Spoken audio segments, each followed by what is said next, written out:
Assalamualaikum dan salam sejahtera. Oke, anak sekalian, kelas 12 dimanapun kalian berada. Ya, kita berjumpa lagi di pelajaran PPKN. Kita masih tetap berada di bab 4 yang merupakan bab terakhir di kelas 12. Anak sekalian, kali ini kita akan membahas tentang dinamika persatuan dan kesatuan di Indonesia pada masa Orde Baru, yaitu tahun 1966 sampai 1998. Bagaimana keadaannya? Kita pelajari sama-sama. Ikuti terus videonya. Oke, anak sekalian. Masa Orde Baru. Kepemimpinan Presiden Soekarno dengan demokrasi terpimpinnya akhirnya jatuh pada tahun 1966. Jatuhnya Soekarno menandai berakhirnya masa Orde Lama dan digantikan oleh kekuatan baru yang dikenal dengan sebutan Orde Baru yang dipimpin oleh Soeharto. Ia muncul sebagai pemimpin Orde Baru yang siap untuk membangun kembali pemerintahan yang berdasarkan Pancasila dan Undang-Undang Dasar 1945 secara murni dan konsekuen. Oke, anak sekalian, perhatikan. Jadi begini, masa-masa keemasan dari Orde Lama atau disebut dengan demokrasi terpimpin, masa kepemimpinan Presiden Soekarno berakhir dengan ditandainya terjadinya pemberontakan G30 SPKI tanggal 30 September 1965, anak sekalian. Nah, anak sekalian, kemudian masa-masa itu ya, kita sudah pelajari di materi sebelumnya bahwa banyak sekali terjadi penyimpangan-penyimpangan terhadap Pancasila dan Undang-Undang Dasar 1945. Makanya disebut dengan istilah Orde Lama. Orde Lama itu artinya, definisinya adalah suatu orde atau suatu masa pemerintahan di mana Pancasila dan Undang-Undang Dasar 45 tidak dilaksanakan dengan murni dan konsekuen. Maknanya banyak terjadi penyimpangan. Nah, akhirnya anak sekalian, setelah terjadinya G30 SPK itu, lahirlah namanya Super Semar, yaitu Surat Perintah 11 Maret 1966, anak sekalian. Nah, dari situlah lahir presiden baru, ya, lahirlah Orde Baru yang dipimpin oleh seorang presiden, seorang jenderal bernama Soeharto, anak sekalian. Nah, Orde Baru ini di bawah pimpinan Presiden Soeharto memiliki tekad. Apa tekadnya? Yaitu melaksanakan Pancasila dan Undang-Undang Dasar 45 secara murni dan konsekuen. Berbeda dengan Orde Lama, atau masa demokrasi terpimpin, anak sekalian. Ya, jadi punya tekad untuk melaksanakan Pancasila dan Undang-Undang Dasar 45 secara murni dan konsekuen. Bagaimana itu kelanjutannya? Nah, pantengin terus videonya biar tahu konsekuensinya di mana itu. Kita lanjutkan, anak sekalian. Prioritas utama yang dilakukan oleh pemerintahan Orde Baru atau biasanya disingkat Orba bertumpu pada pembangunan ekonomi dan stabilitas nasional yang mantap. Nah, ini menjadi prioritas yang dilakukan oleh pemerintahan Orde Baru yang menjadi keutamaan nantinya kalau Orde Baru ini bisa berjalan, yaitu apa tadi? Bertumpu pada pembangunan ekonomi dan stabilitas nasional. Stabilitas nasional itu artinya keamanan, anak sekalian ya, stabilitas keamanan yang bagus. Tidak ada lagi perpecahan, tidak ada lagi pemberontakan, ya, seperti pada periode-periode sebelumnya. Selama memegang kekuasaan negara, pemerintahan Orde Baru tetap menerapkan sistem pemerintahan presidensial. Anak sekalian, pada periode pemerintahan Orde Baru ini, Undang-Undang Dasar yang dipakai adalah tetap Undang-Undang Dasar 1945. Berarti bentuk negara Indonesia pada masa ini adalah kesatuan. Bentuk pemerintahannya adalah republik dan sistem pemerintahnya adalah presidensial, di mana presiden sebagai kepala negara sekaligus kepala pemerintahan. Menteri-menteri diangkat dan diberhentikan oleh presiden. Menteri-menteri bertanggung jawab kepada presiden. Nah, Itu secara singkatnya demikian. Kita lanjutkan. Apa kelebihan dari Orde Baru ini? Kelebihan masa Orde Baru. A. Perkembangan pendapatan per kapita masyarakat Indonesia yang pada tahun 1968 hanya $70 Amerika Serikat, dan pada masa 96 telah mencapai $1.000 Amerika Serikat. Anak sekalian, walaupun pendapatan $1.000 itu masih tergolong negara yang miskin, namun sudah ada peningkatan yang cukup jauh dari $70 Amerika Serikat per kapita menjadi $1.000 Amerika Serikat per kapita. Sudah ada peningkatan yang cukup signifikan, ya, fantastis, ya. Nah, gitu. Jadi itu artinya bahwa ekonomi pada masa Orde Baru memang betul-betul meroket, ya. Pada masa Orde Baru, anak sekalian, Indonesia misalnya sudah bisa melakukan swasembada pangan. Jadi tidak perlu impor pangan ketika itu, ya, tahun 1980-an. Itu sudah sangat bagus, ya. Kemudian pembangunan melalui Repelita dan Pelita, ya, pembangunan 5 tahunan berjalan dengan baik pada awalnya, anak sekalian. Yang kedua, sukses program transmigrasi. Orde Baru, anak sekalian, dicatat sebagai orde yang berhasil melakukan program transmigrasi, yaitu perpindahan penduduk dari satu wilayah yang padat penduduknya ke daerah yang jarang penduduknya, atau kita sering mengartikan dengan istilah perpindahan penduduk dari Pulau Jawa ke pulau yang lain, dari Pulau Jawa dan Bali ke pulau-pulau yang lain, anak sekalian, seperti Sumatera, Kalimantan, Sulawesi, dan lain sebagainya. Nah, ini cukup berhasil. Yang C, suksesnya program keluarga berencana atau KB, ya. Di dalam KB itu ada program 2 anak cukup.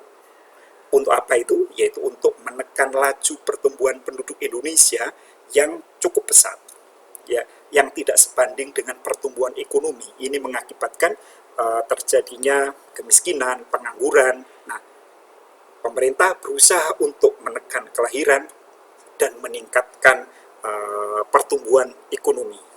Yang D, sukses memerangi buta huruf. Buta huruf itu artinya rakyat tidak bisa membaca, dan itu berhasil dilakukan oleh pemerintahan Orde Baru, bahwa buta huruf di Indonesia sudah berhasil ditekan, ya, sehingga rakyat Indonesia banyak yang sudah bisa membaca dan menulis. Kita lanjutkan. Namun demikian, anak sekalian, setelah perkembangan cukup bagus tahun 1970-an, 80-an, ya, lalu awal-awal 90-an, ternyata mulailah terjadi penyimpangan-penyimpangan, atau di sini termasuk dianggap sebagai kelemahan pada masa Orde Baru. Apa itu? Satu, di bidang ekonomi, anak sekalian. Apa penyimpangannya atau kelemahannya? Kita lihat. Penyelenggaraan ekonomi tidak didasarkan pada pasal 33 Undang-Undang Dasar 45. Terjadi praktek monopoli ekonomi, pembangunan ekonomi bersifat sentralistik, sehingga terjadi jurang pemisahan antara pusat dan daerah.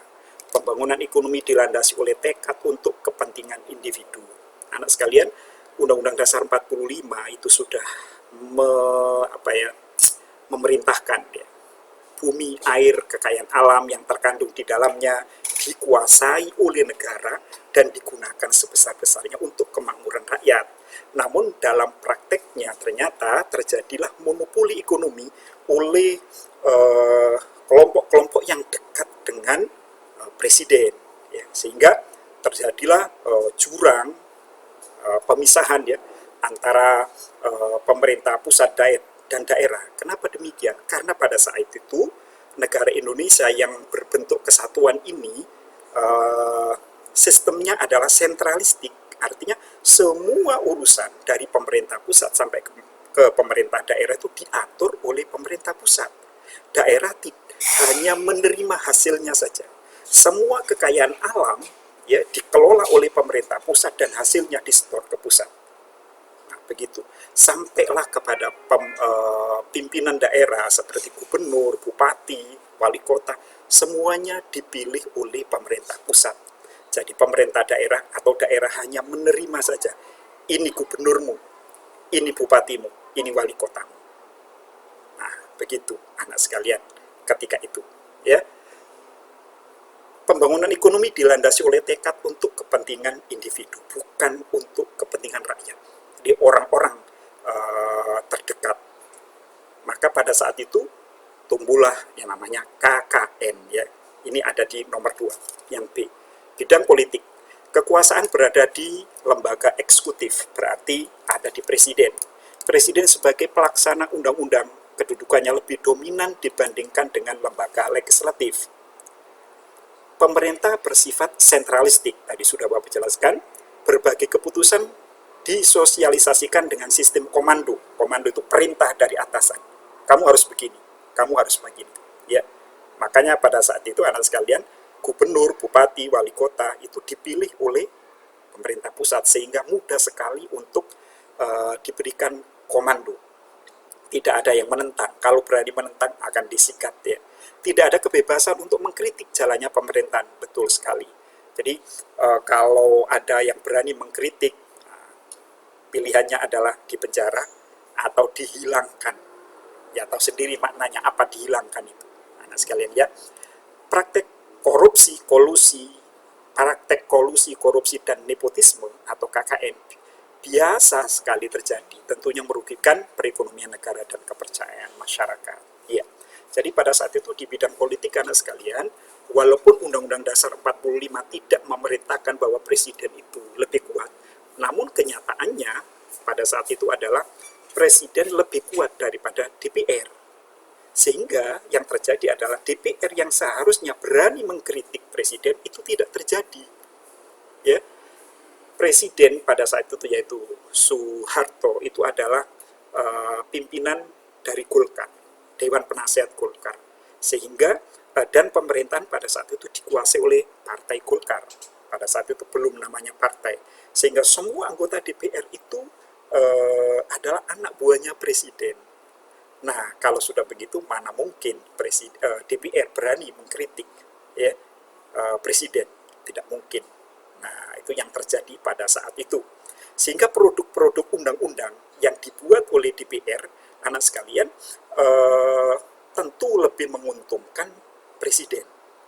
Nah, pada saat itu juga, anak sekalian, pembuatan undang-undang itu didominasi oleh eksekutif atau dibuat oleh presiden, sehingga DPR itu hanya tinggal ketok palu saja menyetujui apa rancangan undang-undang yang dibuat oleh presiden. Nah, ini berbeda sekali dengan yang sekarang. Kalau sekarang, masa reformasi, walaupun kedudukan DPR dan presiden ini seimbang, tetapi di bidang legislasi perundang-undangan, DPR lebih kuat daripada presiden. Lalu penyimpangan yang ketiga, perundang-undangan yang mempunyai fungsi membatasi kekuasaan presiden kurang memadai, sehingga kesempatan itu memberi peluang terjadinya praktek KKN dalam pemerintahan. Supremasi hukum tidak dapat ditegakkan karena banyaknya oknum penegak hukum yang cenderung memihak kepada orang tertentu sesuai kepentingan. Hukum bersifat kebal terhadap penguasa dan konglomerat yang dekat dengan penguasa. Ya, di bidang hukum ya tidak bisa diandalkan anak sekalian ya, walaupun sekarang pun masih ada, tapi dulu lebih hebat lagi. Jadi undang-undang untuk mengurangi kekuasaan itu sangat tidak memadai, sehingga Presiden Soeharto itu anak sekalian sampai 32 tahun, karena memang undang-undangnya pada saat itu berbunyi, undang-undang dasarnya ya, bahwa masa jabatan presiden adalah 5 tahun dan boleh dipilih kembali, itu saja. Sehingga Presiden Soeharto, Golkar menang, Soeharto lagi, Golkar menang, Soeharto lagi, Golkar menang, Soeharto lagi. Nah, begitu. Itu yang terjadi. Nah, itulah yang memperkuat praktek-praktek KKN. Hukum kalah dengan kekuasaan. Seharusnya hukum itu ada di atasnya kekuasaan, tapi yang terjadi pada saat itu adalah hukum berada di bawah kekuasaan. Kita lanjutkan. Kemunduran masa Orde Baru. Segala penyimpangan yang disebutkan di atas mengakibatkan negara Indonesia terjerembab pada suatu keadaan krisis multidimensional. Ya, anak sekalian, tahun 96 akhir ya terjadi krisis dunia, yaitu krisis moneter, yang kemudian menjadi krisis keuangan, yang kemudian menjadi krisis politik, yang kemudian menjadi krisis kepercayaan, dan menjadi krisis multidimensional. Artinya krisis itu yang semula hanya dari krisis moneter, keuangan, merembet ke segala aspek kehidupan berbangsa dan bernegara. Semua dimensi yang ada pada saat itu semua terjadi krisis. Kondisi yang mencemaskan ini telah membangkitkan gerakan reformasi, menumbangkan rezim otoriter. Yang dimaksud adalah Orde Baru yang dipimpin oleh Pak Harto, yang otoriter, yang bertangan besi. Ya. Kalau di Malaysia menyebutnya berkuku besi. Ya. Maka pada tanggal 21 Mei 1998, Presiden Soeharto menyatakan mengundurkan diri setelah ditekan oleh gerakan mahasiswa yang disebut dengan People Power, anak sekalian. Ya.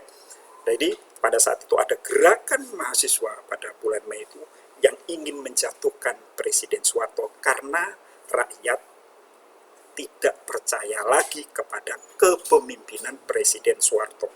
Nah, pada saat itu Presiden Soeharto lebih memilih mengundurkan diri daripada harus dipecat ya menjadi presiden pada tanggal 21 Mei 1998. Dan sebagai gantinya adalah naiklah Baharudin Yusuf Habibie yang pada saat itu sebagai wakil presiden, yang ketika itu menjabat sebagai wakil presiden ya dilantik sebagai presiden yang ketiga.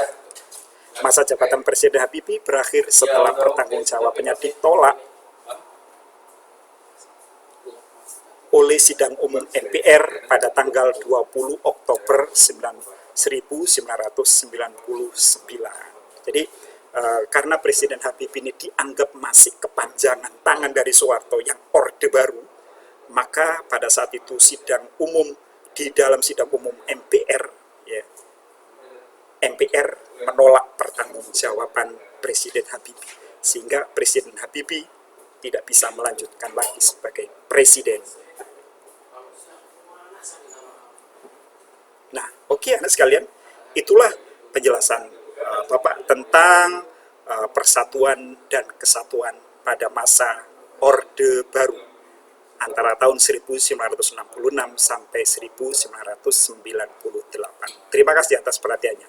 Mudah-mudahan kalian bisa memahaminya dengan baik. Assalamualaikum dan salam sejahtera. Bye-bye.